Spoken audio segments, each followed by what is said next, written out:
अस्सलाम वालेकुम पाकिस्तान, आप देख रहे हैं सुबह की सोच। आज है जुमे का दिन, आपको जुमा मुबारक। जल्दी से उठिए, तैयार होइए, हमें देखिए और उसके बाद जुमा पढ़िए। मेरे साथ हैं गजल अशरफ और मेरे साथ हैं हसनैन लियाकत। आप सबको वार्म वेलकम करते हैं। जैसे कि आपने कहा कि आज जुम्मा है, लेकिन इसके साथ आप एक चीज भूल गए हैं कि हमारे लिए दुआएं भी करनी है। जी बिल्कुल, हमारे लिए दुआएं करनी है, हमारी कामयाबी के लिए, अपनी कामयाबी के लिए आपने दुआएं करनी। अपने कामों के लिए आप दुआएं तो करते हैं, लेकिन हमें भी आपने याद रखना है। और स्पेशल हम इसीलिए कहते हैं क्योंकि जुम्मे का दिन, जैसे हम हमेशा से बात करते हैं ना कि सरदार होता है तमाम दिनों का, तो उसमें कोई हफ्ते में नमाज ना भी पढ़ता हो तो जुम्मे को एटलीस्ट जरूर पढ़ता है। तो हाँ बिल्कुल एग्जैक्टली, तो फिर उस दिन ना आपने हमें जरूर याद रखना है और आपके जितने भी काम हैं वो भी करने हैं। थोड़ी सी बात कर लेते हैं बारिशों की। तो आज ये है कि अच्छी बात है कि आज थोड़ी सी धूप निकल आई है, लोगों को सुख का सांस भी मिला है, क्योंकि जो सिचुएशन सावन वाली वो खत्म हुई है। हाँ, और जो लोगों को अच्छा, मैं कल अगर अपने घर की बात करूँ ना, तो मेरे अपनी फैमिली वाले लोग कह रहे थे कि बस अब थोड़ी सी धूप निकल आए, धूप को तरस गए थे देखने के लिए, क्योंकि जाहिर है सिचुएशन ऐसी बन गई थी। लोगों को,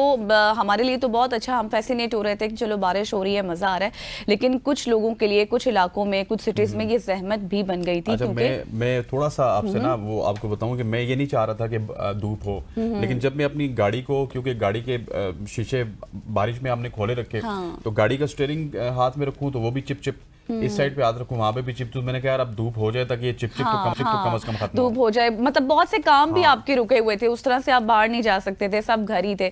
तो फिर कुछ ये हुआ कि आज थोड़ी सी धूप निकली है, लेकिन आज भी बारिश बदाई हुई है। 1 से 2 बजे के दरमियान 20% आ रही थी अभी तो, लेकिन खैर कल परसों से दोबारा से बारिशों का सिलसिला शुरू हो जाएगा। लेकिन इसके साथ साथ जो सैलाबी रेलों ने तबाही मचाई है, आपको मैं कुछ अगर एस्टिमेट बताऊं तो 15 घंटों में सिर्फ 230 मिलीमीटर बारिश रिकॉर्ड की गई है। इस्लामाबाद और रावलपिंडी की बात कर रही हूँ। गाड़ियों की बात करूं तो गाड़ियां भी बहुत सारी बह गई हैं रेलों में। इसके साथ साथ और मेरा एक सवाल भी है, छोटा सा सवाल आपसे भी और सबसे भी, 1 इंच में कितनी बारिश रिकॉर्ड होती है? कल मैं ये देख रही थी, क्योंकि हम हमेशा से बात करते हैं ना, 430 मिलीमीटर बारिश रिकॉर्ड हो गई, 300 mm बारिश रिकॉर्ड हो गई, लेकिन फिर मुझे ये हुआ कि ये बारिश रिकॉर्ड कितनी होती है। जब मैंने इसके ऊपर रिसर्च की तो पता चला कि जब 1 एकड़ रकबे में 100 टन पानी जमा हो तो उसे 1 इंच कहते हैं। तो इस तरह जाकर आपकी 1 इंच में इतनी बारिश रिकॉर्ड होती है। और साथ ही अब मैं आपको पंजाब से भी खबर दे देती हूँ। पंजाब में कुछ हालिया बारिशें जो हुई कल से और परसों से, उसमें मुतादिद इलाकों में सैलाबी सूरत हाल पैदा हो गई, जिससे अवाम को शदीद मुश्किलात का सामना हुआ। और इस सूरत हाल में अगर मैं पाक फौज की बात करूँ तो अवाम की मदद के लिए, जैसे कि वो हमेशा से शाना बशाना खड़ी रहती है, उसने अपने फ़राइज़ बखूबी से अदा किए। चक्री रोड की सिचुएशन ये थी कि वहाँ पर एक ख़ानदान हेलीकॉप्टर के ज़रिए उन्होंने रेस्क्यू किया।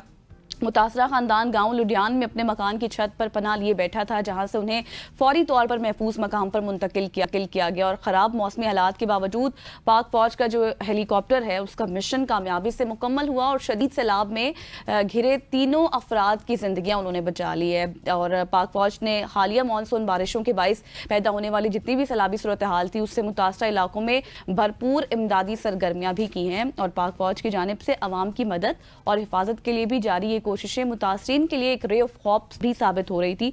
पाक आर्मी ने, चाहे वो कोई भी सिचुएशन हो, इन एनी सिचुएशन, वो अपने लोगों के साथ हमेशा से उन्होंने स्टैंड किया, खड़े रहे। हमारे रियल हीरोज ये हैं, उनको जितना भी सलाम किया जाए, जितना भी थैंक्स किया जाए, शायद उतना कम है। बिल्कुल ऐसी है पाकिस्तान आर्मी, चाहे सैलाबी सूरत हाल हो या फिर लैंड स्लाइडिंग की सूरत हाल हो, पाकिस्तान में किसी भी कोने पे कोई सूरत हाल पैदा हो, चाहे किसी ग्लेशियर से आपने किसी को रेस्क्यू करवाना है तो वो पाकिस्तान आर्मी वहाँ पे पहुँचते हैं, पाकिस्तान आर्मी के हेलीकॉप्टर वहाँ पे पहुँचते हैं और रेस्क्यू के फ़राइज़ सर इंजाम देते हैं। और जब भी मुल्क के ऊपर कोई मुसीबत आन पहुँचती है तो पाकिस्तान आर्मी को हम फ्रंट पे देखते हैं और ये पाकिस्तान आर्मी की पहचान है। और इसी वजह से शायद पाकिस्तान आर्मी से पाकिस्तान का बच्चा प्यार करता है। ख़वातीन व हज़रात, आगे बढ़ते हुए हम आपको बताते हैं माले मुफ्त दिले बेरहम, क्योंकि ये हमारी कहानी है और जो भी पाकिस्तान की चीज़ है वो शायद हम उसको अपनी चीज़ समझते हैं और इसी वजह से उसकी परवाह नहीं करते, उसकी चोरी कर लेते हैं। रावलपिंडी में सैलाब की सूरत हाल मॉनिटरिंग के लिए फ्लड कंट्रोल रूम की वार्निंग पोस्ट पर नस्ब सिस्टम की बैटरियां चोरी हो गई हैं। पोस्ट का कंट्रोल रूम से राब्ता मुनक़ते और नामालूम चोरों के खिलाफ मुकदमा दर्ज कर लिया गया। फ्लड वार्निंग पोस्ट पीरवदाई से बैटरियां चोरी होने के बाद कंट्रोल रूम का अमला पहुंचा तो देखा कि ताले टूटे हुए हैं। सिस्टम के साथ लगी 6 बैटरियां गायब थी और बैटरियां 2006 से सिस्टम के साथ मुंसलिक थी। रेस्क्यू 1122 ने म्यूनिसिपल कॉरपोरेशन के जरिए पोस्ट पर नई बैटरियां लगवाई। रेस्क्यू हुक्काम का कहना है कि फ्लड वार्निंग पोस्ट का राब्ता मुसलसल कंट्रोल रूम से कायम है ताकि वो हमें बर वक्त जो फ्लड वार्निंग पहुंचाता है वो पहुंचाता रहे। आपको पता है कि अब ये जो फ्लड कंट्रोल रूम होता है इसमें तमाम तर निज़ाम चल रहा होता है, तमाम तर जितनी भी सिचुएशन होती है उसको कंट्रोल किया जाता है। वो बारिश कितनी हो रही है, सैलाब कहाँ है, नालों में तूफ़ानी आई है या फिर नहीं आई, और सारा जो निज़ाम है वो बिजली और बैटरीज पर ही चलता है। यानी कि चोरों ने जो बैटरियाँ चोरी की हैं, बेसिकली ये सिर्फ एक बैटरी नहीं थी बल्कि आवाम की हिफाजत का निज़ाम उन्होंने चोरी कर लिया है और जिस तरह से ख़तरे में उन्होंने डाला है, सोचने वाली बात है। खैर, एक सिक्योरिटी के ऊपर भी एक सवाल खड़ा होता है, लेकिन लेट्स सी इसके ऊपर भी काम किया जा रहा है कि जो चोर हैं उनके खिलाफ जल्द से जल्द उनको पकड़कर उनको ज़रा कैफिर किरदार तक भी पहुंच जाएंगे। आगे बढ़ते हैं, आपको मैं थोड़ी सी माजी में लिए चलूंगी। आपको याद होगा बारिशों से, हाँ, बारिशों से थोड़ा सा निकलते हैं, कुछ और भी हैपनिंग्स हो रही हैं, कुछ और भी स्टोरीज हैं। 2016 में एक आपको याद है कि फेमस हो गए थे लोकल मार्केट में जो चाय बनाते थे, अरशद उनका नाम था, एग्जैक्टली चाय वाला, और because of his blue eyes, अपनी नीली आंखों की वजह से। तो अब चाय वाले के बाद एक कपड़े वाला भी इसी तरह से फेमस हो गया है पाकिस्तान में। चंद सालों पहले जिसकी मैं बात कर रही थी, अरशद चाय वाला की, वो सोशल मीडिया पर वायरल हुए थे और अब एक कपड़े की दुकान चलाने वाला नौजवान वायरल होकर सबको दीवाना बना रहा है। 2016 की जिस तरह मैंने बात की है, एक पिक्चर कैप्चर की गई थी अरशद की, वो चाय बना रहे थे एक लोकल मार्केट में, वहां से वो सोशल मीडिया पर जिस तरह से वायरल हुए, फिर वो स्टार भी बन गए, मॉडल भी बन गए। अब चाय वाले की तरह कपड़े वाले की धूम सोशल मीडिया पर इस वक्त मची हुई है और स्कर्दू से उनका ताल्लुक है। वो कपड़े की दुकान चला रहे हैं और उनकी आंखें भी काफ़ी सहर अंगेज और नीले रंग की हैं और सार्फिन को इसको अरशद चाय वाला से ज़्यादा खूबसूरत करार दे रहे हैं। और स्कर्दू की मकामी खातून सहाफ़ी ने नौजवान की वीडियो भी सोशल मीडिया पर शेयर की है। नौजवान जिनका ताल्लुक खैबर पख्तूनख्वा के इलाके मर्दान से है और गुज़श्ता वो 7 सालों से स्कर्दू में कपड़े की दुकान भी चला रहे हैं। लेकिन मकामी खातून सहाफ़ी ने गुफ्तगू करते हुए जब नौजवान से पूछा कि क्या आप भी अरशद की तरह मॉडलिंग की तरफ आएंगे या फिर कुछ इस तरह, तो उन्होंने कहा नहीं, मुझे तो मॉडलिंग में कोई दिलचस्पी नहीं है, मैं अपने कारोबार में खुश हूं और मैं यही चलाऊंगा। वैसे जितने ये मशहूर हो चुके हैं, जिस तरह की हम सोशल मीडिया पे इनके हवाले से टॉक्स देख रहे हैं, अगर ये मॉडलिंग कर लें, ड्रामे कर लें तो इनके लिए ज़्यादा बेहतर होगा, इनके कैरियर के लिए बेहतर होगा। क्योंकि अरशद की मिसाल आपके सामने है, कहाँ पे एक ढाबे पे चाय बेचना, वो भी किसी के अंडर काम करना, और कहाँ पे आजकल उनके अपने ढाबे भी हैं, मॉडलिंग भी करते हैं, मुख्तलिफ ड्रामाज में भी आते हैं। तो आपसे भी कपड़े वाले भाई, आपसे भी हमारी गुजारिश है कि आप भी कुछ कीजिए ताकि ये जो आपके मद्दाह हैं वो आपके काम से भी लुत्फानंदोज हों। वैसे वो काम ना भी करें, अब देखना ये है कि how many offers he gets, उनको ऑफर्स ही कितनी ज्यादा आ जाएंगे। So true. खवातीन व हज़रात, आगे बढ़ते हैं और कपड़े वाले के बाद बात करते हैं पाकिस्तान क्रिकेट की। ऑडिट रिपोर्ट पर सवाल करने के जुर्म में पाकिस्तान क्रिकेट बोर्ड ने सहाफ़ी को व्हाट्सएप निकाल दिया। अंग्रेजी अखबार के सीनियर सहाफ़ी अंसार अब्बासी ने इंकशाफ किया कि पीसीबी ने उनके इदारे के स्पोर्ट्स सहाफ़ी आशिर भट्ट को ऑडिट रिपोर्ट से मुतालिक सवालात पूछने पर पीसीबी के मीडिया व्हाट्सएप ग्रुप से फारिग कर दिया। अंसार अब्बासी ने समाजी राब्ते की वेबसाइट एक्स पर अपने पैगाम में लिखा कि यह चौंका देने वाली बात है कि हमारे सीनियर स्पोर्ट्स सहाफ़ी आशिर भट्ट को पीसीबी के मीडिया व्हाट्सएप ग्रुप से सिर्फ इसलिए निकाल दिया गया क्योंकि उन्होंने मेरी पीसीबी ऑडिट स्टोरी पर पीसीबी का मौक़िफ़ भी जानने की कोशिश की। क्या पीसीबी ऐसे सहाफ़ियों के साथ यही सलूक करता है जो खबर के दोनों पहलुओं को जानना चाहते हैं? ऑडिटर जनरल ऑफ पाकिस्तान ने माली साल 2023 और 24 के दौरान पाकिस्तान क्रिकेट बोर्ड में 6 अरब रुपए से ज़ायद की माली बेज़ाब्तगियों, गैर मजाज अदायगियों, मुश्तबा तकर्रियों और कवायद के बरक्स ठेकों के इजरा की निशानदेही की थी, जिसके ऊपर उन्होंने पीसीबी से रब्ता किया और मिला उनको वही जिस तरह हमें रावलपिंडी क्रिकेट स्टेडियम से निकाला गया था, उनको व्हाट्सएप ग्रुप से निकाल दिया गया। एग्जैक्टली मतलब फ्रीडम ऑफ स्पीच तो होनी चाहिए क्योंकि ऑडिट रिपोर्ट आई है, जाहिर है पैसा कहाँ से आया, कहाँ पर खर्च हुआ, क्या कुछ हुआ, ऑडिट रिपोर्ट में ये सब कुछ होता है। लेकिन जिस तरह से व्हाट्सएप से निकाल दिया गया है, जाहिर अब इसके ऊपर थोड़ी सी कंट्रोवर्सी तो चलेगी। लेकिन अब आपको मैं लिए चलती हूँ जापान, क्योंकि वहाँ से बहुत इंपॉर्टेंट एक मज़ेदार सा वाक़या हुआ है, वो आपको बताती हूँ। जापान ने वो कर दिखाया है जो कभी इससे पहले साइंस फिक्शन फिल्मों में हम देखा करते थे। जापान ने इंसानी जिस्म से बाहर एम्ब्रियो यानी कि जो अधूरापन होता है बच्चों का, वो उसकी नोशोनमा को बरकरार रखने के काबिल पहला मस्नूई आर्टिफिशियल बॉम्ब तैयार करके बायोटेक्नोलॉजी में एक अहम अचीवमेंट भी हासिल कर ली है। ये इख्तरा बच्चा दानी के कुदरती हालात की नकल करती है, जो एम्ब्रियो की नोशोनमा के लिए ज़रूरी ग़िज़ाई अज्जा और ऑक्सीजन और एक कंट्रोल शुदा माहौल भी फराहम करती है। साइंसदान इस हवाले से उनका ये मानना है, जब उन्होंने रिसर्च की कि आने वाले कुछ सालों में ये टेक्नोलॉजी मेडिकल रिसर्च या फिर अद्वियात और यहाँ तक कि खला में जो इंसानी ज़िंदगी है उसकी बका जैसे मंसूबों का हिस्सा भी बन सकती है। इख्तरा की मैंने बात की तो वो होता है जो किसी भी नई चीज़ की तख्लीक हो रही होती है ना, उसको मुकम्मल करने के लिए।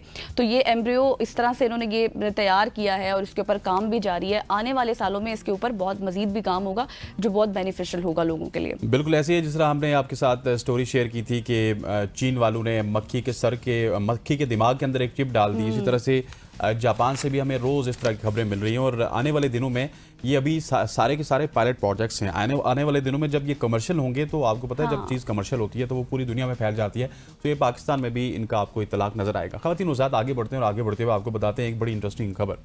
आपकी गाड़ी के टायरों पर एक छोटा सा हर्फ जो आपको बड़े हादसे से बचा सकता है। जब भी आप किसी टायर को गौर से देखेंगे तो आपको उस पर एक बारीक हर्फ लिखा हुआ नजर आएगा, जैसे कि S, V, Y और H।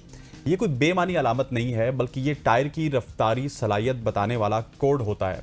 मतलब ये कि टायर ज्यादा से ज्यादा कितनी रफ्तार बर्दाश्त कर सकता है बगैर किसी खतरे के। ये हुरूफ A से लेकर Y तक होते हैं, जहां A से जो मुराद ली जाती है सबसे कम रफ्तार को जाहिर करता है A और Y सबसे ज्यादा मिकदार को जाहिर करता है, रफ्तार को जाहिर करता है। मिसाल के तौर पे अगर आपके टायर पर S लिखा है तो वो निस्बतन कम रफ्तार के लिए होगा, लेकिन अगर V लिखा हुआ है तो इसका मतलब ये है कि ये हाई स्पीड ड्राइविंग के लिए बेहतर है। तो जैसे मोटरवे पर तेज़ रफ्तारी के लिए सफ़र के लिए आपके लिए बेहतर है कि आप अगली बार जब भी अपनी गाड़ी या फिर नए टायर खरीदें तो ये जानने की कोशिश करें कि इनका साइज़ कौन सा है और ये किस स्पीड को मद्देनज़र रखते हुए आप ये ले रहे हैं। और ये एक हर्फ ज़रूर पढ़ें क्योंकि ये तय करेगा कि आपका सफ़र कितना महफूज हो सकता है और ये यकीनी तौर पे आपके साथ जो सफ़र करने वाले लोग होंगे आप भी ज़िंदगियों को बचा सकते हैं क्योंकि आपको पता होगा कि आपकी गाड़ी की कैपेसिटी क्या है। अच्छा, कुछ लोग जब गाड़ी लेने जाते हैं तो उनको ये होता है कि चलें जी ब्रांड न्यू टायर्स हैं, लेकिन ऐसा नहीं है। उसकी क्वालिटी पे आप तो कंप्रोमाइज़ कर लेते हैं, लेकिन इस तरह से नहीं होता। यानी जो भी आपने स्टोरी बताई उसमें Y एंड V जो है उसका मतलब है कि आपकी गाड़ी के जो टायर्स हैं वो काफ़ी तेज़ रफ्तार होंगे। तो आपने जब भी गाड़ी खरीदने जाना है अपने टायर्स पर देखना है कि Y या V लिखा हो तो वही गाड़ी आपने खरीदनी है। ठीक है जी, आगे बढ़ते हैं। और एक वादा जो मौत के बाद भी वफा हुआ। वाह, बताती हूँ कौन सा वादा। ये कहानी है पाकिस्तान की मारूफ सहाफ़ी, दानिशवर और समाजी रहनुमा जुबैदा मुस्तफ़ा की, जिनका इंतकाल अभी हाल ही में हुआ है 9 जुलाई को। लेकिन इसमें हैरान कुन बात यह है कि उनकी आंखें अब भी रोशनी बांट रही हैं। उनकी कॉर्निया अतिये से जो नाबीना अफराद हैं उनकी दुनिया रोशन हो गई है। जुबैदा मुस्तफ़ा 1975 में अपनी आंखों को अतिया करने का वादा उन्होंने किया था। वो उम्र भर आंखों के अतियात को फ़रोग देने और अंधेपन के खिलाफ बहुत सी स्ट्रगल्स भी करती रही हैं। और जुबैदा मुस्तफ़ा का एक कॉर्निया एक स्कूल टीचर में ट्रांसप्लांट किया गया जो कई सालों से नाबीना थे, और डॉक्टर्स ये कह रहे हैं कि ट्रांसप्लांट कामयाब रहा है और स्कूल टीचर जल्द देखने के काबिल हो जाएंगे।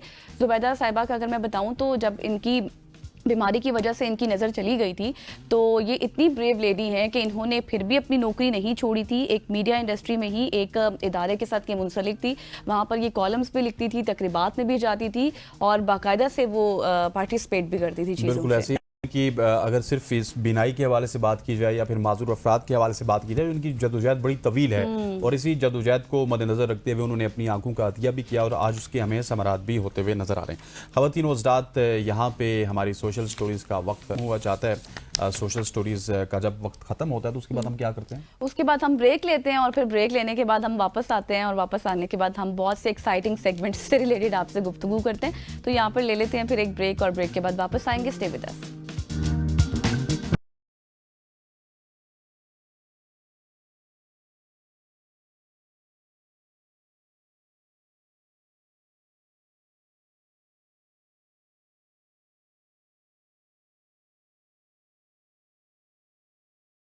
वेलकम बैक ख़वातीन व हज़रात। अब हम बात करेंगे पाकिस्तान में मूसलाधार बारिशों से गुज़श्ता 24 घंटों के दौरान 54 अफराद हलाक हुए। जून के आखिर में मानसून के आमद के बाद हलाकतों की तादाद तकरीबन 180 हो गई, जिसमें 70 बच्चे भी शामिल हैं। सुबह पंजाब के कई इलाकों में बुध की सुबह से मूसलाधार बारिश शुरू हुई जिससे शहर सैलाब की नज़र हो गए। चकवाल में मारूफ समाजी शख्सियत चौधरी बिलाल अकबर खान इसमें एक उम्मीद की किरण बनकर सामने आए। उन्होंने एक मिसाली कदम उठाया। उन्होंने अपने बिलाल शॉपिंग मॉल में बारिश से मुतासरा अफराद के लिए 15 कमरों और एक हॉल को खोल दिया, जहां मुतासरीन को मुफ्त रिहाइश के साथ दिन में 3 वक्त का खाना भी फराम किया जा रहा है। चौधरी बिलाल का कहना है कि मुश्किल की इस घड़ी में हम आवाम को और हुकूमत पाकिस्तान के शाना बशाना खड़े और आवाम की मदद करने के लिए तैयार हैं। बिल्कुल, और सिर्फ यही नहीं, अगर थोड़ा सा पीछे जाए ना, जब कोरोना आया था तो he was the only man जिसने हु हेल्प पीपल, लोगों की मदद की थी, दस्तरखान लगाए थे। अब उन्हीं से जानते हैं कि एक तो भी करंट सिचुएशन क्या है चकवाल की, वो भी, और जो उनके ये अचीवमेंट्स हैं उनके हवाले से भी। चौधरी बिलाल साहब ने लिए, thank you so much Bilal साहब। सबसे पहले तो मुझे करंट सिचुएशन का भी बताइएगा, इस वक्त चकवाल की सूरत हाल कैसी है, और साथ ही ये भी बताइएगा कि आपने 15 कमरों का हॉल खोला है लोगों की, तो किस तरह के जज्बात हैं आपके? अस्सलाम वालेकुम मैम जी। वालेकुम अस्सलाम। मैम सबसे पहले तो आप लोगों का शुक्रिया, आपने मुझे ऑनर ली है। सर मैम ना, अभी जो चकवाल के हालात हैं आज अल्हम्दुलिल्लाह यहाँ पे कुछ बेटर है, मौसम ठीक है जी, लेकिन लगातार 3 दिन से ना यहाँ पे ना बहुत ज्यादा बारिश हुई है। स्पेशली हमारे यहाँ चकवाल के थोड़े से मौजे हैं, वहां पे तो लोगों की आमदोरफ्त बिल्कुल खत्म हो गई है। लोग 3 दिन से अपने अपने घरों में महसूर हो गए हैं, और यहाँ पे 1-2 डेथ्स भी हुई हैं। लोगों के घर गिरे हैं, अल्लाह ताला उनको जन्नत में जगह अता फरमाए। और हमारी जो अभी इंतजामिया है उसने बहुत ज्यादा लोगों के साथ तावन किए है। डीसी साहिबा ने, डीसी आर साहब ने सारे मौके पे आए हैं। हमारे एमपीए साहब है हैदर सुल्तान साहब, स्पेशली वो खुद आए मौके पे, उन्होंने लोगों के साथ बड़ी दिलजोई की है। तो अल्हम्दुलिल्लाह मैंने इसी सिचुएशन को नजर रखते हुए ना, अल्हम्दुलिल्लाह मैंने अपने रेस्टोरेंट पे, यहाँ पे शॉपिंग मॉल पे ना हमारे पास रूम्स बन गए हैं, तो मैंने उन लोगों को कहा कि आप बेशक यहाँ पे आके हैं। अभी हमारे पास अल्हम्दुलिल्लाह 3 से 4 फैमिली आई हुई हैं, तो वो बेचारे, उनके पास छोटे छोटे बच्चे हैं, तो अल्हम्दुलिल्लाह हम लोगों की बेतहाशा खिदमत कर रहे हैं। ये उस मालिक की जात का हमारे ऊपर स्पेशली करम हुआ है कि उसे हमें लोगों की खिदमत का मौका दिए। बिल्कुल ऐसी। अच्छा बिलाल साहब, चकवाल की सूरत हाल पाकिस्तान से और पंजाब में सबसे मुख्तलिफ रही, वहाँ पे क्लाउड बर्स्ट भी हुआ। अभी रिसेंटली क्या हालात हैं, क्या हालात कंट्रोल हुए हैं, क्योंकि बारिश का सिलसिला तो थमता हुआ हमें नजर आ रहा है। आज रात से कुछ अभी बारिश थोड़ी सी रुकी है, लेकिन कल और परसों जो हालात थे बहुत ज्यादा बुरे थे। लोगों के, मैं आपको बता रहा हूँ कि लोगों के आपस में ना राब्ते नहीं हो रहे, सर्विसेज थोड़े इश्यूज बन गए थे, और रोड तो सारे इलाकों में टूट गए थे। कुछ हमारे मौजे हैं वहां पे तो रोड टूट गए हैं, तो लोगों के आपस में एक दूसरे से राब्ते, एक दूसरे के पास आना जाना खत्म हुआ है। लेकिन इंतजामिया बड़ी अच्छी कोशिश कर रही है, तो वो लोग मौके पे गए हैं खुद, और अल्हम्दुलिल्लाह अभी कुछ बेटर है। आज बारिश नहीं हो रही, तो कुछ ना कुछ लोगों को आसानियां मिली हैं। सही। अच्छा बिलाल साहब, ये बताएं कि इस वक्त अभी आपके पास कितने लोग मौजूद हैं जिनको आपने पनाह दी हुई है, कितनी फैमिलीज मौजूद हैं? अल्हम्दुलिल्लाह अभी मेरे पास ना, अल्लाह ताला का शुक्र है, मेरे पास अभी 4 फैमिलीज आई हुई हैं। रात को 10 बजे मुझे एक कॉल आई है, एक उनके साथ छोटे छोटे 3 बच्चे थे, वो मियाँ बीवी बहुत ज्यादा रो रहे थे कि जी हमारा घर गिर के, तो मैंने उन्हें कहा जी कि आप आ जाओ, आप परेशान ना हो। तो अल्हम्दुलिल्लाह वो बीवी मेरे पास ही हैं, और 1-2 फैमिलीज और भी हैं, उनके भी बेचारों लोगों के घर टूट गए हैं, तो वो इधर ही स्टे उन्होंने किए हुए, तो हम उनको प्रॉपर उनकी देखभाल करें। ठीक। अच्छा बिलाल, मुझे ये भी बताइएगा कि कितने ज़्यादा लोग डिसलोकेट हुए हैं चकवाल के मुख्तलिफ इलाकों में, और गवर्नमेंट इस हवाले से क्या कर रही है? आप तो चले एफर्ट्स कर रहे हैं, और डिसलोकेशन कहाँ कहाँ पे हुई, कोई गवर्नमेंट ने किस तरह के इंतजाम किए हैं? सर जी ना, आपको बताया कि यहाँ पे ना कुछ मकानात गिरे हैं, तकरीबन 3 डेथ हुई है यहाँ पे चकवाल में। तो बेचारे लोग, उनकी वो डेथ हो गई थी, और काफी ज्यादा लोगों के मकान गिरे हैं, बहुत ज्यादा ना। और नुकसान इस बारिश ने, चकवाल की तारीख में ये तकरीबन 1990 में एक दफा इतनी बारिश हुई थी, और अब 1925 में 35 ईयर बाद ना जी इतनी ज्यादा बारिश हुई है, यानी कि अनएक्सेप्टेड थी। लोग सोच नहीं रहे थे कि इतनी बारिश होगी, और बहुत ज्यादा पानी आया, और लोगों का बहुत ज्यादा सा नुकसान हुआ। सही। अच्छा बिलाल साहब, मुझे ये बताएगा, जिस तरह से आप काम कर रहे हैं, कोरोना के हवाले से आपने बताया, जब कोरोना आया तब आपने लोगों को 3 टाइम का खाना भी मुफ्त दिया, दस्तरखान लगाए। अभी भी जब ये सिचुएशन पैदा हुई, इसमें भी आपने लोगों की मदद की, तमाम फैमिलीज भी अभी आपके साथ मौजूद हैं, तो थोड़ा सा बताइएगा कि ये क्या सब कुछ आप अपने ऑन पर ही कर रहे हैं? अल्हम्दुलिल्लाह मैम, आप अल्हम्दुलिल्लाह किसी बंदे से पर्सन से भी पता कर ले कि स्पेशली जब कोरोना आया था ना, तो एवरीथिंग इज क्लोज। आपको पता है कि लोगों का घर से निकला मुहाल हो गया था, दुकानें बंद थी, हर चीज बंद हो गई थी। तो मैंने अल्हम्दुलिल्लाह पूरे चकवाल में 3 जगह उस टाइम भी दस्तरखान लगाया था। ये आपको हर बंदा गवाही आपको दे सकते हैं, ठीक है जी। और हॉस्पिटल्स के हर पेशेंट को हर बेड पे जाके हमने खाना दिया था। आप यकीन माने, जब हम बेड्स पे जाके खाना देते थे ना, तो वहां पे जो पेशेंट्स थे वो कहते थे कि यार हमारे बच्चे हमारे पास नहीं आते कि हमारे माँ बाप को कोरोना है। लेकिन मैम, अल्लाह ताला की जात का मुझ पे करोड़ों एहसान है, उसकी जात का, कि हमने उस टाइम हर जगह हर मौके पे लोगों की बहुत खिदमत की। बिलाल साहब, आपको अल्लाह ताला ने हिम्मत भी दी, इस्तात भी दी है, तो ये सारे काम जितने भी आप कर रहे हैं, चाहे वो कोरोना में हुए हों या फिर अभी जो आप कर रहे हैं, इसके लिए कोई खास आपके पास टीम भी होती है, या फिर इंडिविजुअल लेवल पे ही आप सारी चीज़ें मैनेज कर लेते हैं? मैं जिस तरह अल्लाह ताला, भाई सर जी, जिस तरह अल्लाह ताला की जात ने मुझे चुना है ना, तो इस तरह अल्लाह ताला की ज़ात ना, जब आप अल्लाह के रास्ते पे चलते हैं ना, तो आपको ऑटोमेटिकली टीम्स मिल जाती हैं, ठीक है। तो यहाँ पे हमारे पास अच्छे लोग हैं। चकवाल में अल्लाह ताला उनको खुश रखे। वो लोग बहुत खुद भी लोगों की मदद करते हैं। कुछ टीम्स बनी हुई हैं, ठीक है जी। हमारे पास उमर साहब हैं, उसके अलावा ईशानी भाई हैं। ये लोग बहुत अच्छे काम करते हैं, लोगों को घरों में जाके लोगों की मदद करते हैं। तो अल्लाह ताला इन सबको खुश रखे। ये लोग हमारे बाजू हैं। सही, thank you so much. Chaudhry Bilal साहब हमारे साथ मौजूद थे। जिस तरह से आप लोगों की मदद हैं, अल्लाह ताला आपको मजीद भी हिम्मत दे, और आपका ये जो दस्तरखान वाला आप बता रहे थे, अल्लाह ताला इसको भी वसी करें। अब हम सूरत हाल का रुख करते हैं। ये तो हमने चकवाल की सूरत हाल पर बात कर ली, अब हम रुख करते हैं रावलपिंडी का कि इस वक्त सिचुएशन वहाँ पर कैसी है। तो हमारे कॉरेस्पॉन्डेंट रावलपिंडी से अनवार बाकी ने हमें ज्वाइन कर लिया। अनवार, थैंक यू सो मच। ये बताएगा कि इस वक्त पिंडी की क्या सिचुएशन है, क्योंकि पिंडी के हालात तो बहुत ही ज़्यादा ख़राब थे। पूरा पिंडी ही डूब गया था, गाड़ियाँ तक डूब गई थी। अब क्या सिचुएशन है? अनवार, आपको आवाज़ आ रही है? जी आ रही है। जी अनवार, बताइएगा।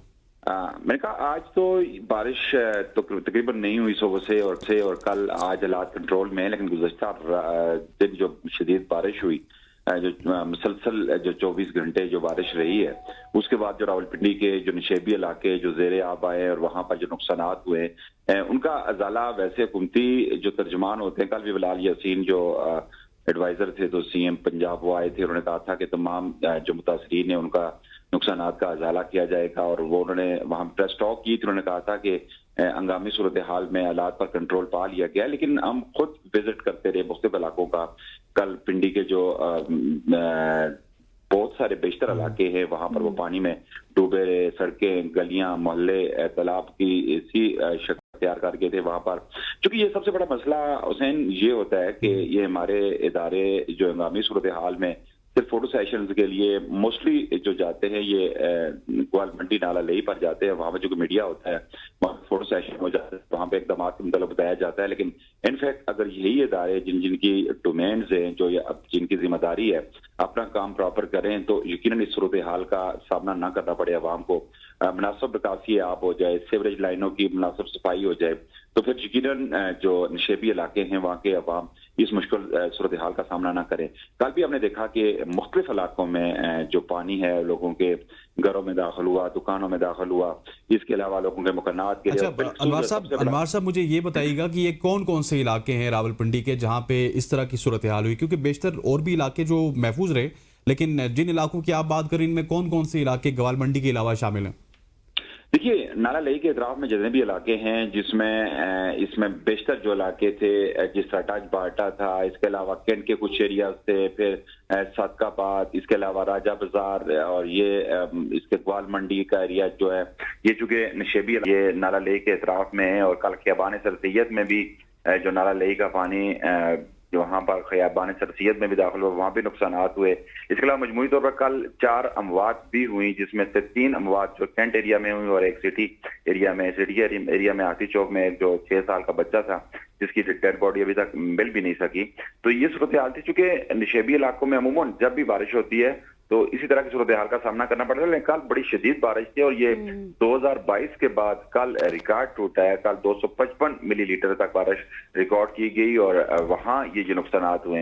इसके अलावा कल चूंकि हमने देखा अपने तौर पर कोशिश की गई वासा की जानब से, RWMC की जानब से, जिले इंतजामिया, इसके अलावा जो दीगर मुतलका इदारे हैं उनकी टीम रेस्क्यू 1122 की जानब को मैं ये कहूंगा कि उन्होंने कल जबरदस्त काम किया, और जहां पे उन्हें कॉल्स रिसीव्स हुई और वहां पर वो पहुंचे, उन्होंने लोगों को रेस्क्यू करने की कोशिश की। इसके अलावा जो आर्मी की भी कल मदद ली गई थी, और वहां पर रेस्क्यू करने के लिए आर्मी को भी तलब किया गया था, और 10 अफराद को रेस्क्यू किया भी गया था।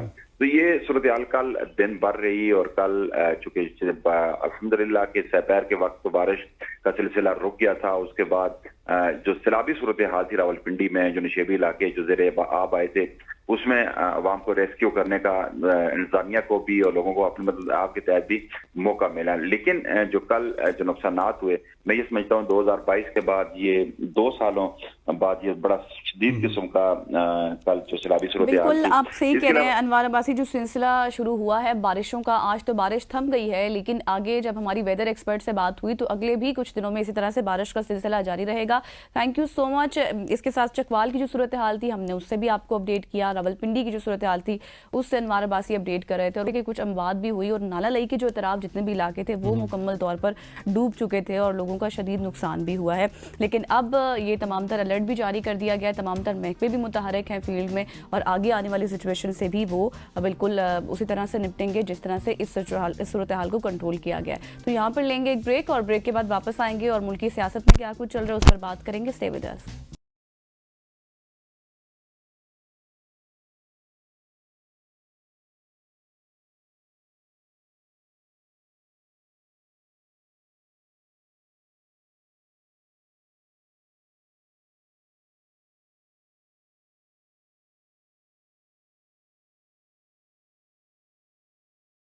वेलकम बैक ख़वातीन वज़ात नाज़रीन। अब बात करेंगे पाकिस्तान तहरीक इंसाफ के अंदरूनी इख्तलाफात की, जो कि अब किसी राज की बात नहीं है बल्कि एक खुला तमाशा बन चुका है।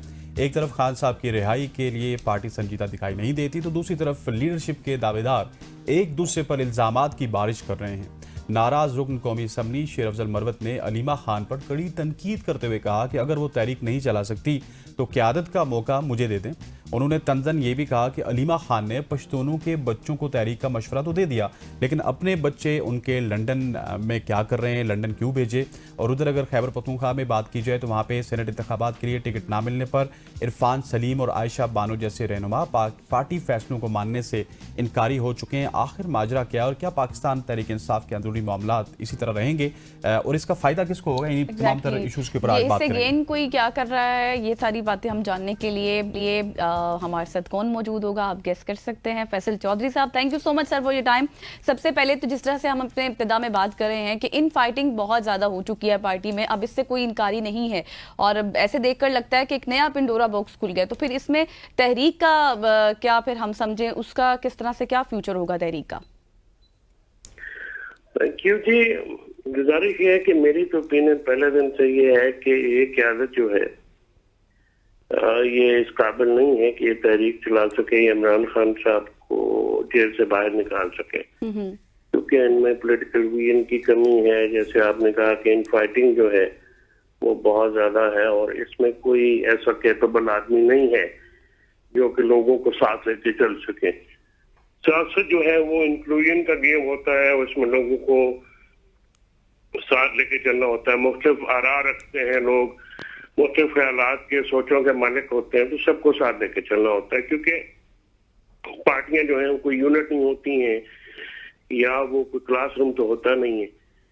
तो उसमें सब लोगों को साथ लेके चलने के लिए जिस काबिलियत की जरूरत होती है, जिस सबर की जरूरत होती है, जिस वसत कल्बी की जरूरत होती है, वो नहीं है।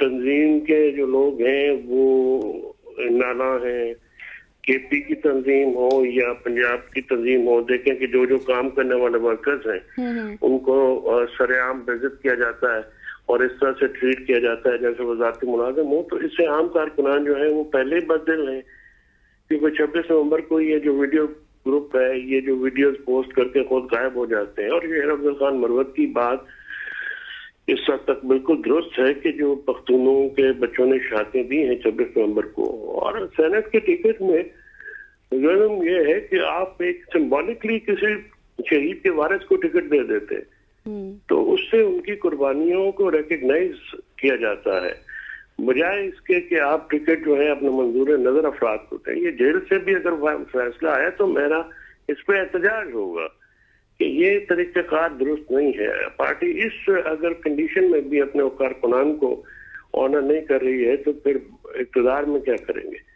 तो ये गिले शिकवे हैं लोगों की, इन फाइटिंग है। तहरीक का तो मुंह से भी कोई नहीं है, कैसे तहरीक चलेगी। अली अमीन साहब 90 दिनों का कह रहे हैं, जाहिर है उन्होंने अपनी हुकूमत बचानी है, और ये 5 का कह रहे हैं। 5 में करना क्या है कि आप मोबाइल स्क्रीनों छत पे चढ़ के मोबाइल स्क्रीन ऑन करनी है, या मतलब जलसा करना है, जुलूस करना है, रैली करनी है, धरना करना है, पहिया जाम करना है, किसी को कुछ मालूम नहीं है। और आज 18 हो चुकी है, चौधरी साहब, तो मुझे ये सिर्फ तो- एक बात को क्लियर कीजिएगा कि जब आप खान साहब से मुलाकात करते थे, आप हमें भी आके बताते थे, पाकिस्तान के मीडिया को भी आके बताते थे खान साहब का पैगाम, जब हम उसको काउंटर करते थे तो दूसरे साफ़ी हजरात जो वहाँ पे मौजूद होते थे, लोग मौजूद होते थे, वो बातें भी सच्ची होती थी।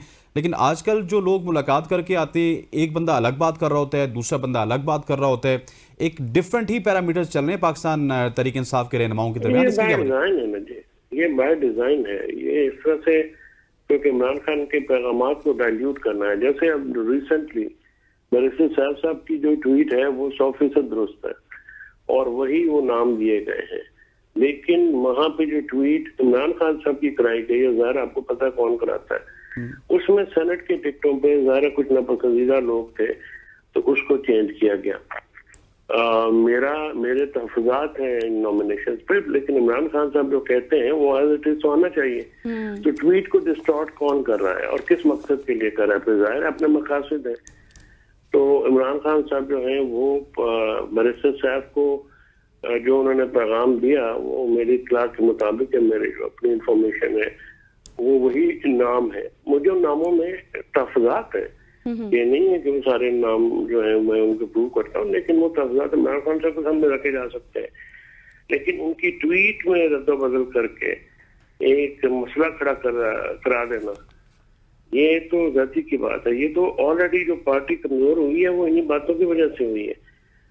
शेर अफजल मरवत जो है वो जरूरत से ज्यादा बोल देते हैं, ये बात मुझे है, मैं इदराक रखता हूँ, लेकिन उनकी सर्विसेज को आप प्रमोट तो नहीं कर सकते। उन्होंने पार्टी को मुतहरिक किया, दिलेर आदमी है, आप मुश्किल वक्त में काम आए और वो सारी चीजें जो है उनको सामने रखते हुए इनके खिलाफ जो साजिश की गई वो तो मेरे सामने हुई, जिसने की मैं उसका गवाह हूँ कि किस तरह से इमरान खान साहब के कान भरे गए एक बाकायदा मुनज़्ज़म साजिश के तहत।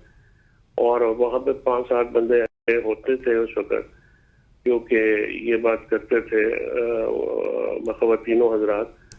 और इसी तरह से ये एक जिसने भी परफॉर्म किया है पीटीआई में, आलिया हमजा हो, शेर अफजल मरवत हो, कोई और दोस्त हो, आप देखिए उनके ऊपर बाकायदा जो है उनकी टांगे खींचने के लिए, इमरान खान के कान भरने के लिए एक मुनज़्ज़म साजिश की जाती है, ताकि पार्टी में वो लोग जो नैरेटिव बना रहे थे, जो मीडिया को आके ब्रीफ कर रहे थे। बिल्कुल, आप फैसल चौधरी साहब आप ठीक कह रहे हैं। जिस तरह जो भी आप बात करते थे, अब वही बात है ना कि हमें एक बयानिया नजर आता था सामने से, जो कुछ भी बात वहां से आती थी, लेकिन अब उस तरह से वो चीज़ नहीं हो रही है। Thank you so much for your time. और जिस तरह से सर अभी बात भी कर रहे थे ना कि आप उनको तो नहीं लगता कि ये तहरीक चलेगी या नहीं चलेगी, लेकिन मेरे ख्याल से अब चैलेंजिंग तो ये होगा पार्टी के लिए कि जब वो खैबर पख्तूनख्वा से बाहर निकले और जाके पंजाब में जाके थोड़ा सा वहां पर अगर वर्कर निकलता है उनका या फिर नहीं निकलता, तो ये देखना इंपॉर्टेंट होगा। यहाँ पर लेंगे एक ब्रेक और न्यूज़ ब्रेक। खैर, न्यूज़ ब्रेक के बाद वापस आएंगे। Stay with us.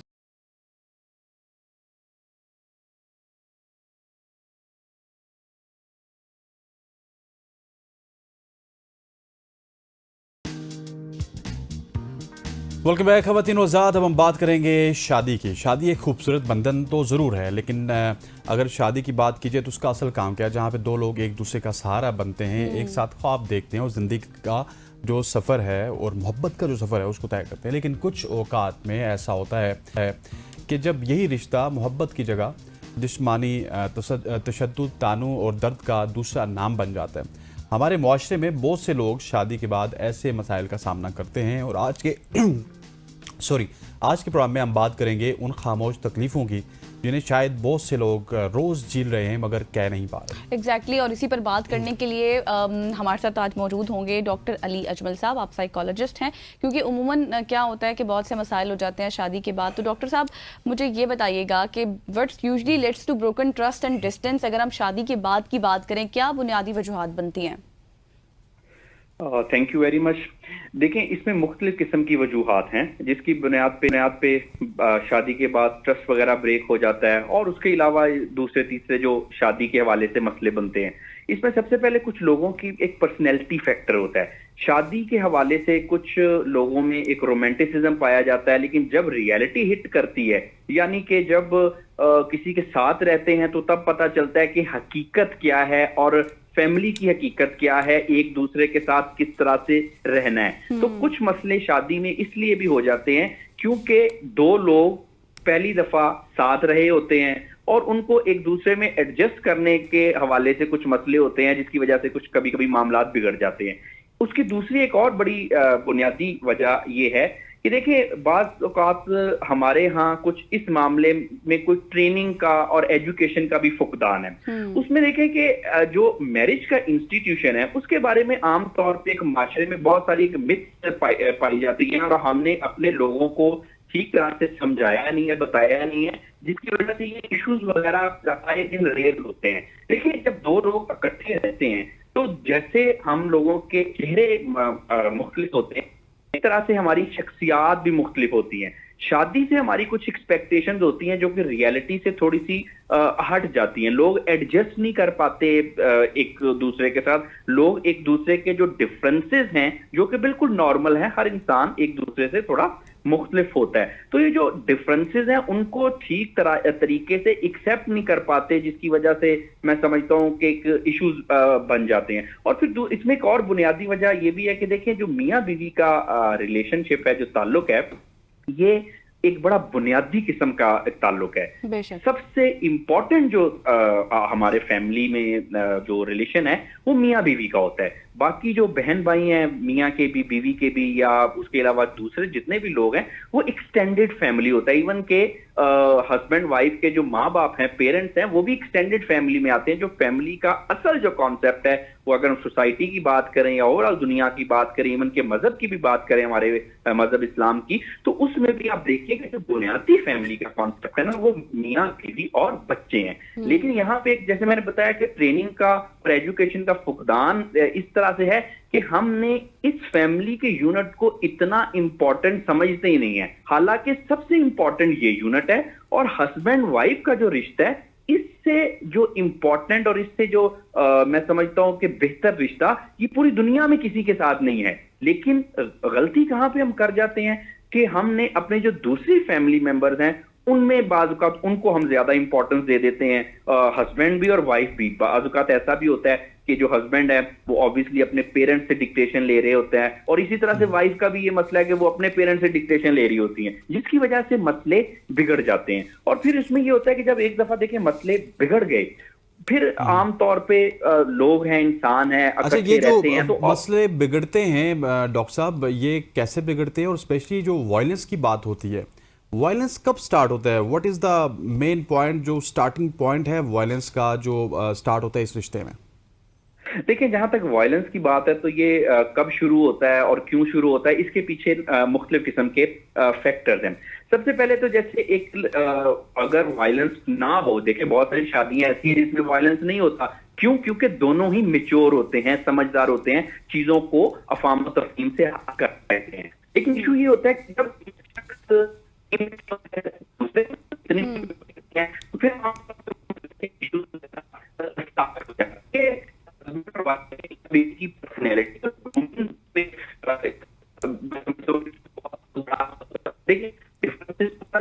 सर, आपकी इस वक्त आवाज़ में कुछ डिस्टॉर्शन आ रही है, कुछ मसले मसाइल चल रहे हैं। डॉक्टर अली अजमल साहब जो कि इस वक्त नफ्सियात के हवाले से हमें बता रहे थे, जो कि मेनली हमारे शादीशुदा जोड़ों में पाया जाता है, और किस तरह की नफ्सियात होती है, और रेशो है वो भी बढ़ गई है ना। एग्जैक्टली, और किस तरह से तशद्दुद किया है अगर मियाँ बीवी के रिश्ते की बात कीजिए। और उन्होंने एक पॉइंट बड़ा वैलिड कहा कि जो सबसे इमीडिएट आपका रिश्ता है वो मियाँ बीवी का और उसकी इमीडिएट फैमिली का है। लेकिन हमारे यहाँ कॉन्सेप्ट ये है कि हमारा कल्चर कुछ तरह का है कि बीवी के वालदेन भी उस फैमिली में आते हैं, शोहर के वालदेन भी उस फैमिली में आते हैं, और आपको सबकी केयर करनी पड़ती है, और वो केयर करते करते कहीं आपका जो मेन रिश्ता है उसको काफ़ी ज़्यादा बहुत सारे लोग अब देखें ना, जैसे वो एजुकेशन की बात कर रहे थे, अवेयरनेस की बात कर रहे थे, एक फैक्टर ये भी है क्योंकि बहुत सी खवातीन भी इस चीज़ को इसलिए टॉलरेट कर रही होती हैं जस्ट बिकॉज कि उनका रिलेशन जो है वो सेव रहे, फिजिकल अब्यूज़ या फिर वायलेंस बर्दाश्त करती हैं। लेकिन खैर, इसमें अवेयरनेस की कमी जो है ये एक बहुत बड़ा मसला है, क्योंकि कब तक ये चीज़ें बर्दाश्त होती रहेंगी। यहाँ पर डॉक्टर साहब आपका बहुत शुक्रिया, आपने हमें वक्त दिया। यहाँ पर लेंगे एक ब्रेक, और ब्रेक के बाद वापस आएंगे। स्टे विद अस।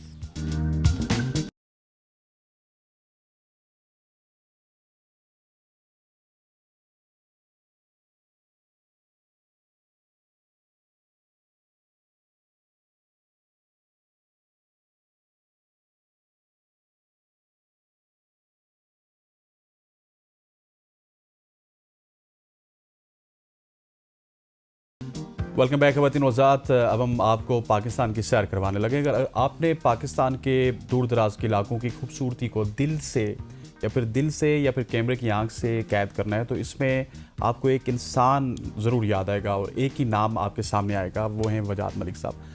वजाद सिर्फ एक ट्रैवलर नहीं बल्कि एक जुनूनी फिल्म मेकर मैं इनको कहूँगा, एक बेबाक कहानीकार हैं। आवारागर्द की डायरी का वो सफ़ा जिसे हर मुसाफिर पढ़ना चाहता है। वजाद मलिक ने पाकिस्तान टेलीविज़न समेत मुल्की और गैर मुल्की चैनल्स के लिए बेशुमार डॉक्यूमेंट्रीज बनाई और अपने कैमरे से इन रास्तों को दुनिया तक पहुंचाया जिन पर अक्सर लोग चलने से भी डरते हैं। आज के सेगमेंट में हम बात करेंगे उनकी दीवानगी की, उनके उस सफ़र की, उनकी उन कहानियों की जो सिर्फ वजाद ही हमें सुना सकते हैं। एग्जैक्टली वजाहत आज इन स्टूडियो हमारे साथ मौजूद है। Thank you so much for your time. सबसे पहले तो मुझे ये बताएं कि मैं आप खुद को किस तरह से एक लाइन में डिफाइन करेंगे, क्योंकि एक इंसान जिसमें नज़र भी है, सफ़र भी है, नज़रिया भी है। मैं खुद को कैसे डिफाइन करूँगा एक लाइन में? अंग्रेजी में लाइन है I am just a man. एक इंसान हूँ और अच्छा इंसान बनने की कोशिश करता हूँ, इंसानियत में बिलीव करता हूँ। बाकी तो बस सारी कहानियाँ ही हैं। अच्छा वजाद, एक खूबसूरती वो है जो आप नेकेड आई से देखते हैं, एक खूबसूरती वो है जो आप दुनिया को दिखाते हैं। डॉक्यूमेंट्रीज बना के, अपना काम करके आपने मुख्तलिफ चैनल्स के लिए काम किया। सो वो एंगल किस तरह का एंगल है, क्योंकि वो तो आम आदमी नहीं समझ सकता। यार वो बहुत सारे एंगल्स हैं, एक एंगल नहीं है। जब 99 में मैंने ट्रैवल गाइड ऑफ पाकिस्तान पहली दफ़ा प्रेजेंट करना शुरू किया, उस वक्त मैं प्रोड्यूसर डायरेक्टर नहीं बना था। ये पीटीवी के साथ 2 साल काम करके फिर मैंने अपनी प्रोडक्शन शुरू की, बाद में फुल टाइम मीडिया में आ गया। उस टाइम पे मेरा एंगल बहुत सिंपल था कि हमारा एक मुल्क है जो कि दुनिया के बहुत सारे मुल्कों से ज़्यादा खूबसूरत है, हमारे लोग बहुत अच्छे हैं, हॉस्पिटेबल हैं, और हमारे अपने जो लोग हैं वो अपने मुल्क को दरियाफ्त नहीं करते थे उस टाइम पे। वीज़े आसानी से मिलते थे, तो जो अमीर लोग हैं वो बाहर के मुल्कों में जाके अपनी छुट्टियां मनाते थे, गरीब बेचारा तो घर पे बैठे रहता था। तो मुझे ये लगा कि हमारे लोगों को चाहिए, हमारी जो एक अशराफिया है जो कि आपके पावर कॉरिडोर्स में बैठी होती है, वो अपने मुल्क को डिस्कवर करें ताकि उन्हें पता चले कि हो क्या रहा है, बलूचिस्तान में क्या हो रहा है, जीबी में क्या है, खूबसूरती क्या है, बदसूरती क्या है। तो उस टाइम पे मेरा ये एंगल था कि मैं लोगों को उनके घरों से निकालूं ताकि वो जाके अपने मुल्क को दरियाफ्त करें, सफ़र करें। सफ़र करने से उनके जहन खुलें, अकल आए, उनके वो जो कुएं के मेंढक बने हुए हैं वो बिल्कुल कुएं से निकलें, और जवान लोग निकलें ताकि उन्हें पता चले कि हमारा मुल्क है क्या, इसमें गुर्बत भी है, अमारत भी है, जहालत भी है, सारा कुछ है। तो वो एंगल था। अब पता है मेरा क्या एंगल है? अब मैं चाहता हूँ लोग घरों से ना निकले। अब घरों में ही रहें, घरों में ही रहें, बिकॉज डोमेस्टिक टूरिज्म ने हमारे मुल्क का बेड़ा गर्क कर दिया है। वो जो टाइम पे जो मेरा एंगल था वो अच्छा अपनी तरफ से मैंने लोगों को निकाला, और मेरा नारा था बैकपैक रेवोल्यूशन, के अपना बैकपैक पहनो और जाओ और अपने मुल्क को डिस्कवर करो। वो बैकपैक तो लोगों ने नहीं पहना, कुछ ने पहना, वैसे काफ़ी लोगों ने पहना है। आजकल हमारे यंग लोग क्लाइंबिंग भी कर रहे हैं, ट्रैवलिंग भी कर रहे हैं, बाइकिंग भी, हर चीज़ कर रहे हैं। लेकिन इतने ज़्यादा लोग चले गए क्योंकि एक्सेसिबिलिटी ज़्यादा बढ़ गई थी उन एरियाज़ में, सड़कें बन गई, तो डोमेस्टिक टूरिज़म इतना ज़्यादा हो गया और कोई चेक भी नहीं रखा हुकूमत ने। तो आप एक वादी है जहाँ पे 100 लोग जा सकते हैं, वहाँ पे आप लाख भेजेंगे तो उस वादी का क्या हाल हो। तो मैं अब चाहता हूँ कि लोग अगर जाएं भी तो इंसान के बच्चे बने। आप क्या समझते हैं किस तरह के स्टेप्स लिए जा सकते हैं? स्टेप्स तो बहुत लिए जा सकते हैं, लेना अगर कोई चाहे तो। मुझे इस वक्त लगता है हमारी सरकार की कोई खास प्रायोरिटी है नहीं टूरिज्म।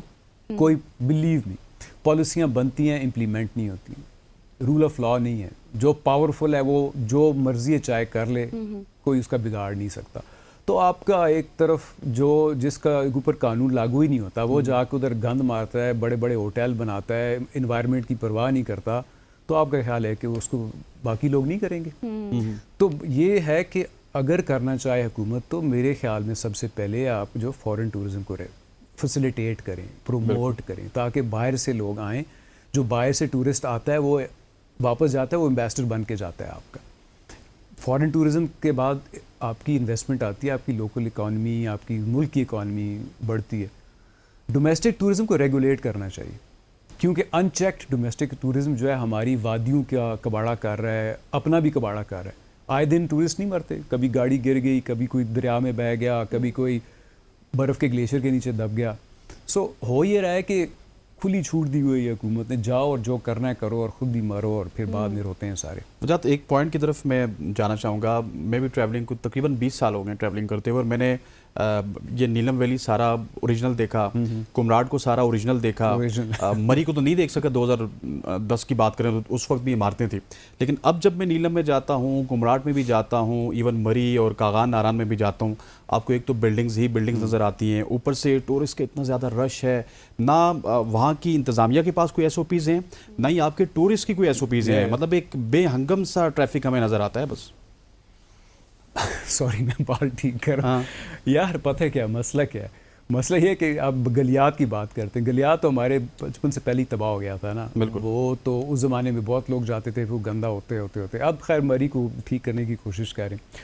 मसला ये है कि रेगुलेशन नहीं है ना यार, इम्प्लीमेंटेशन नहीं है। सबसे बड़ी बात है कि जो आपकी लोकल गवर्नमेंट होती है ना, जो आपका एक डिस्ट्रिक्ट है उसका DC होता है, या जो लोकल अदारे होते हैं, वो चेक नहीं रखते। वो इसलिए चेक नहीं रखते कि वेस्टेड इंटरेस्ट इन्वॉल्व है, Exactly. ग्रीड है ना, लालच है। तो आपका लोकल जो एरिया के लोग हैं पावरफुल, वो करने नहीं देते हुकूमत को कुछ, ठीक है। जहाँ पे जीपें, अब मेरे ख्याल में झील सैफुल मुलूक पे, नारान से झील सैफुल मुलूक तक जीपों को नहीं जाना चाहिए, क्योंकि वो इतनी जीपें जा चुकी हैं कि, और इतने लोग जा चुके हैं, वो पूरा जो एक खूबसूरत इको एक सिस्टम है वो तबाह बर्बाद हो गया। बिल्कुल।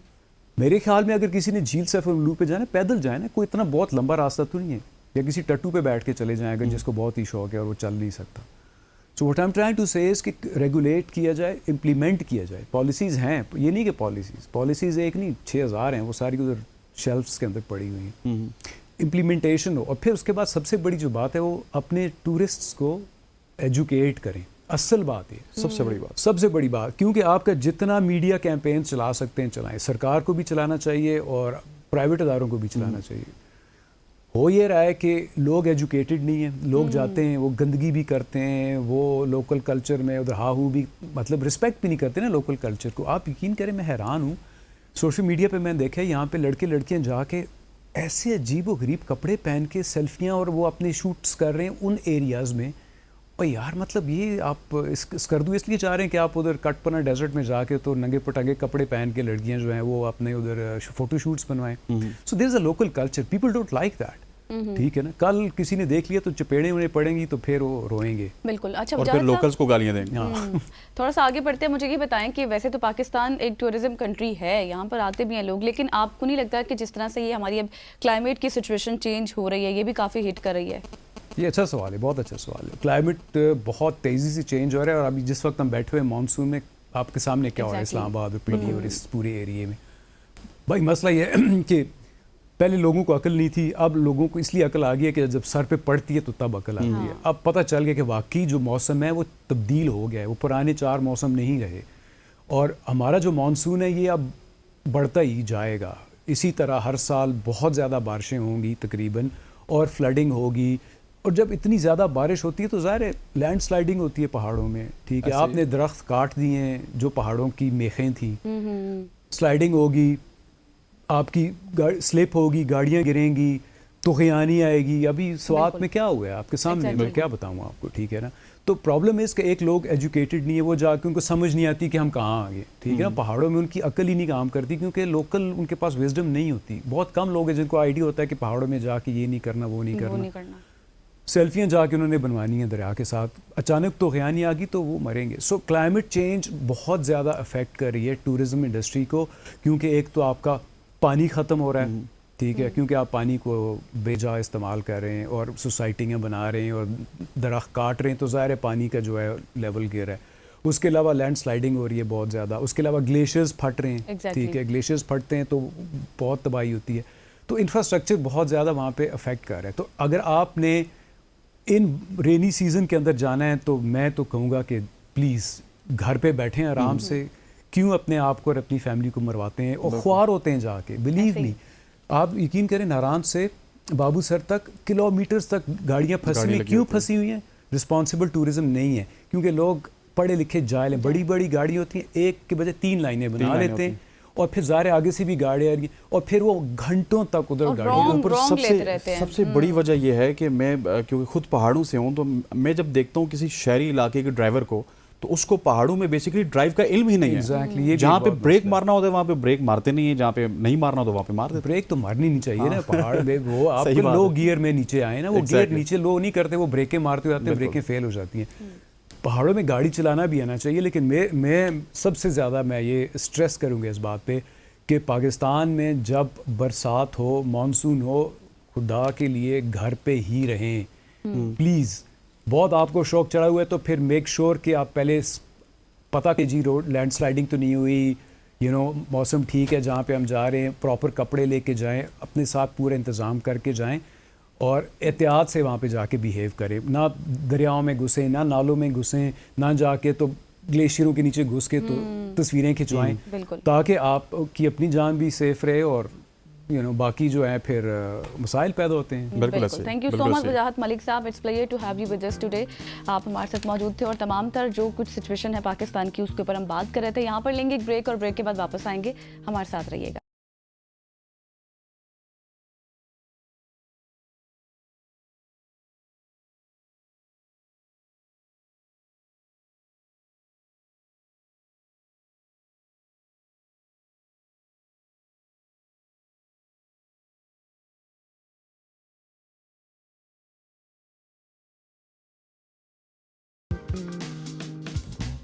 वेलकम बैक खवातीन वज़ात। मुल्क में मानसून का सिलसिला जारी है। आज पूरे प्रोग्राम में हमने इस हवाले से बात की है, किस तरह से रावलपिंडी के हालात आपने देखे, लाहौर के हालात आपने देखे, फिर चकवाल की बात की जाए तो पूरे का पूरा चकवाल हमें डूबता हुआ नज़र आया, फिर पहाड़ों की बात की जाए तो वहाँ पे लैंड स्लाइडिंग आ रही है।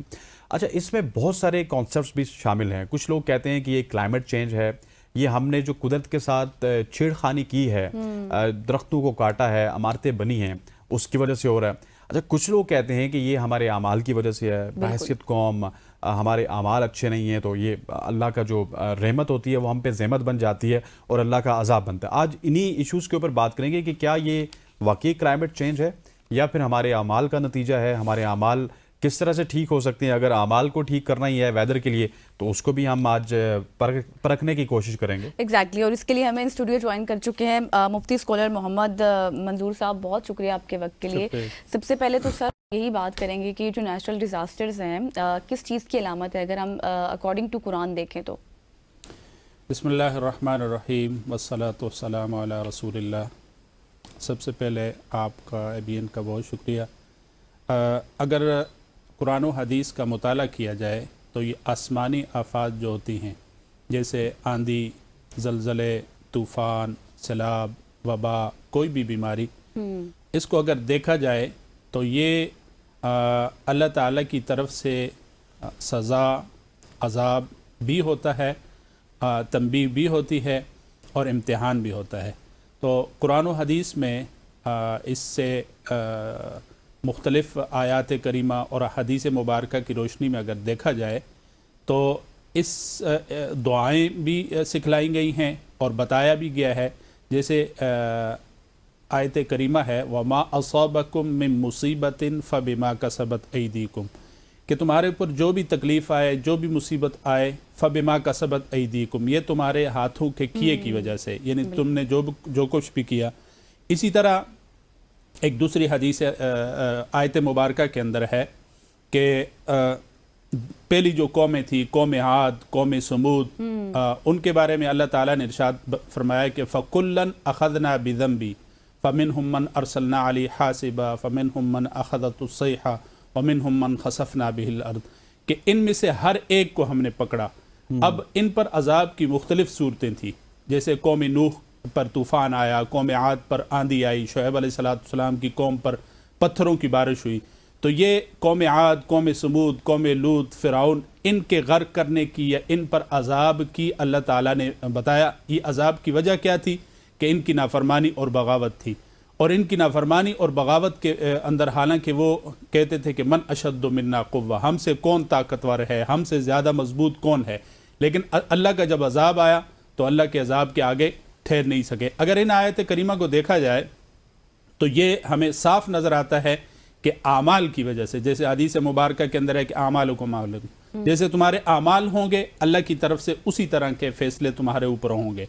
और इसी तरह आजमाइश के तौर पर देखा जाए तो कुरान मजीद के अंदर आयत करीमा है कि वलनबलुवन्नकुम बिशैइन मिनल खौफ वल जू व नक़्सिम मिनल अम्वालि वल अनफुसि वस्समरात व बश्शिरिस साबिरीन, कि तुम्हें आजमाया जाएगा, मालों की वजह से मालों का नुकसान होगा, कुछ दीगर। लेकिन ये फ़र्क है, ये जो मैंने शुरू में कहा कि लोगों की दो किस्में हैं। एक तो वो हैं जो अल्लाह ताला की एलानिया नाफरमानी करते हैं, बगावत करते हैं, तो इस तरह सैलाब, तूफ़ान, आंधियाँ, ज़लज़ले उनके लिए अजाब होते हैं। फिर अल्लाह कहता है फ़ातबिरू या उलिल अबसार, जैसे पहली कौमों का जिक्र करके अल्लाह ने कहा कि इबरत हासिल करो, ये हमारे लिए इबरत का निशान होता है।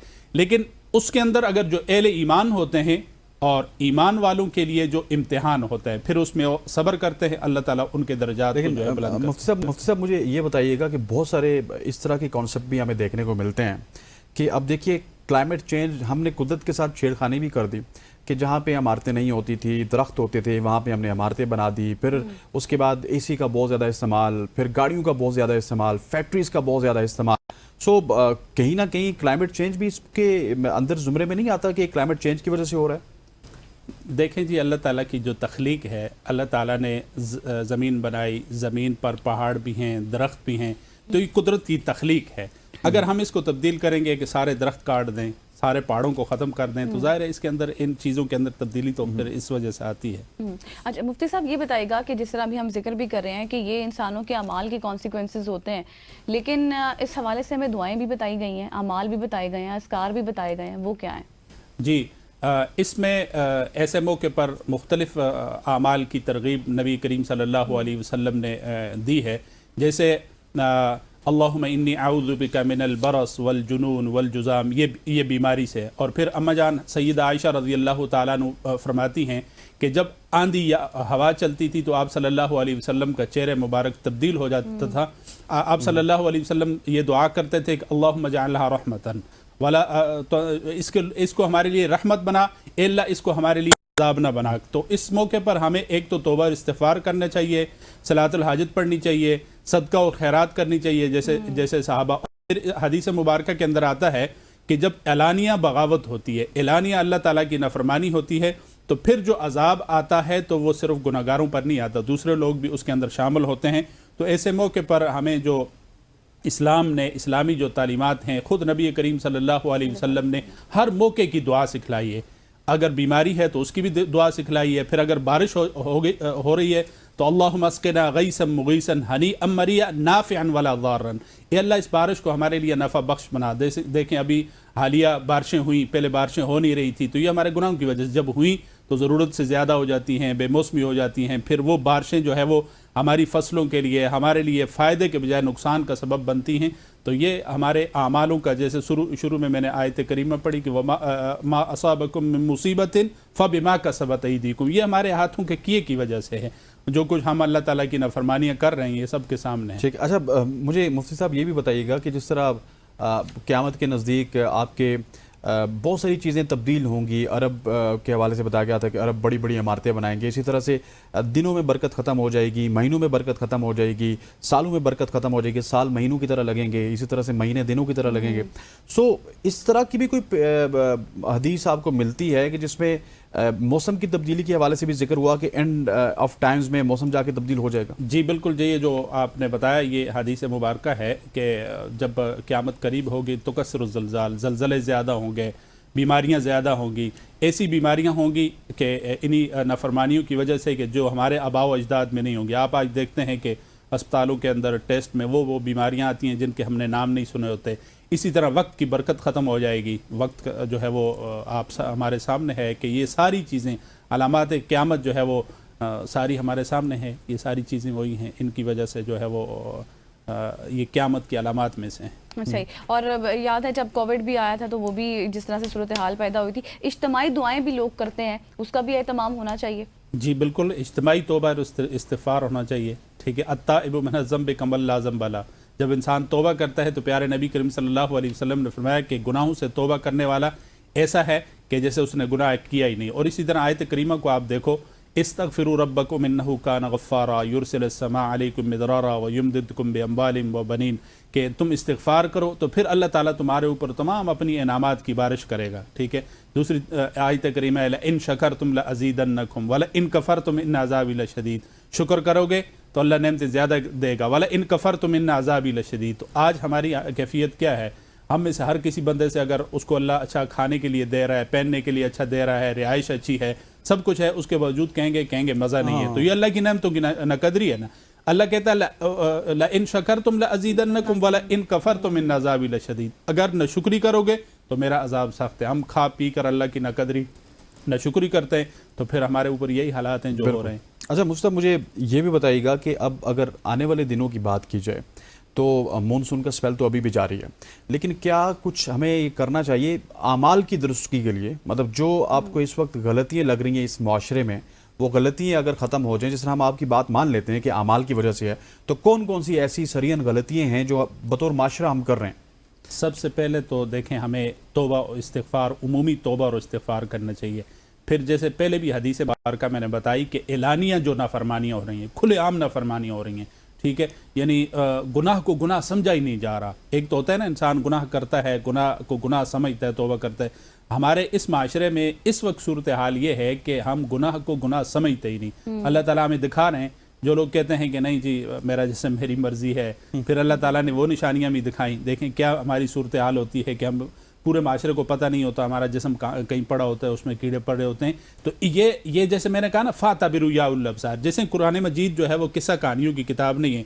कौम आद, कौम समूद, कौम लूत, कौम शुएब, जितनी कौमों का मैंने जिक्र किया, इन पर जो सज़ा आई और वो सज़ा कुरान मजीद के अंदर जिक्र की, ये हमारी इबरत के लिए। और इस वक्त भी देखें हमारे ऊपर जो उमूमी अजाब नहीं आ रहा ना, इन कौमों के अंदर एक एक जो है वो गुनाह था। जैसे कौम शुएब के अंदर नाब तोल में कमी थी, दीगर कौम लूत के अंदर एक किस्म की जना वाली बुराई थी। उन कौमों के अंदर एक एक गुनाह था, तो उन पर अल्लाह ने अजाब नाजिल किया। ठीक है, वो ख़त्म हो गई, मिट गई। लेकिन हमारे अंदर वो सारी बुराइयां हैं। लेकिन ये तो इमामुल अंबिया, ताजदार अंबिया सल्लल्लाहु अलैहि वसल्लम की दुआ की बरकत है, वरना आज कौन सी बुराई हमारे अंदर नहीं है। इसलिए हमें सबसे पहले उमूमी हमें तौबा करना चाहिए। और ऐसे मौके पर खुद इमामुल अंबिया अलैहिस्सलाम, सहाबा इकराम, ऐसा मौका होता था तो सलातुल हाजत पढ़ के, नमाज पढ़ के अल्लाह से दुआ करते थे। पहले हम तौबा करें, सलातुल हाजत पढ़ें, फिर सदका खैरात करें। अस्सदक़तु तदफ़उल बला, सदका जो है वो उसको बुराइयों को दूर करता है। आयत करीमा ला इलाहा इल्ला अंत सुब्हानका इन्नी कुन्तु मिनज़ ज़ालिमीन, ये आयत करीमा पढ़ें।